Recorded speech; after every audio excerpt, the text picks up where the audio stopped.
ఆర్థిక లావాదేవీలు tax ప్రాసెస్కు income tax department జారీ చేసిన పాన్ కార్డ్ చాలా ముఖ్యమైనది. అయితే నకిలీ పాన్ కార్డులు, మల్టిపుల్ పాన్ కార్డులను కలిగి ఉండటం చట్టవిరుద్ధం, తీవ్ర పరిణామాలు ఎదుర్కోవాల్సి ఉంటుంది. దీనిపై ఆదాయ పన్ను శాఖ పెనాల్టీ విధిస్తుంది. ఆదాయ పన్ను చట్టంలోని సెక్షన్ 272B ప్రకారం ప్రభుత్వాన్ని మోసం చేసే ఉద్దేశంతో లేదా పన్నులు ఎగవేసే ఉద్దేశంతో మల్టిపుల్ పాన్ కార్డులను కలిగి ఉంటే 10,000 జరిమానా విధిస్తోంది ఆదాయ పన్ను శాఖ. పాన్ కార్డ్ హోల్డర్లందరూ తమ ఆధార్ పాన్ లింక్ చేయాలని ఐటీ శాఖ గతంలో సర్క్యులర్ జారీ చేసిన విషయం మనకు తెలిసిందే. దానికి సంబంధించి గడువు కూడా ఇచ్చింది. పన్ను ఎగవేతలను నియంత్రించేందుకు ఐటీ శాఖ పాన్ ఆధార్ను లింక్ చేయడం తప్పనిసరి చేసింది. ఇక పన్ను చెల్లింపుదారులు ఐటీఆర్ ఫైల్ చేయలేరు. ఒకవేళ మనం లింక్ చెయ్యకపోతే ఏమేం పనులు జరగవో ఇప్పుడు చూద్దాం. పెండింగ్లో ఉన్న రిటర్న్లు ప్రాసెస్ చేయబడవు.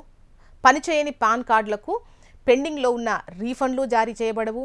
టీసీఎస్, టీడీఎస్ అధిక రేటుతో వర్తిస్తుంది. టీసీఎస్, టీడీఎస్ క్రెడిట్ ఫారం 26ASలో కనిపించదు. టీసీఎస్, టీడీఎస్ ప్రమాణ పత్రాలు అందుబాటులో ఉండవు. పన్ను చెల్లింపుదారులు నిల్ టీడీఎస్ కోసం 15G/15H డిక్లరేషన్లు సమర్పించలేరు. పాన్ కార్డ్ పనిచేయని కారణంగా లావాదేవీలు చేయలేం, బ్యాంకు ఖాతాను తెరవలేం. డెబిట్, క్రెడిట్ కార్డులు జారీ చేయబడవు. మ్యూచువల్ ఫండ్స్ యూనిట్లను కొనుగోలు చేయలేం. రోజులో 50,000 కంటే ఎక్కువ బ్యాంక్ లేదా పోస్ట్ ఆఫీసులో నగదు డిపాజిట్ చేసే అవకాశము ఉండదు. సో ఇప్పటి వరకు కూడా మీరు పాన్ ఆధార్ లింక్ చేయనట్లయితే లింక్ చేసుకోండి.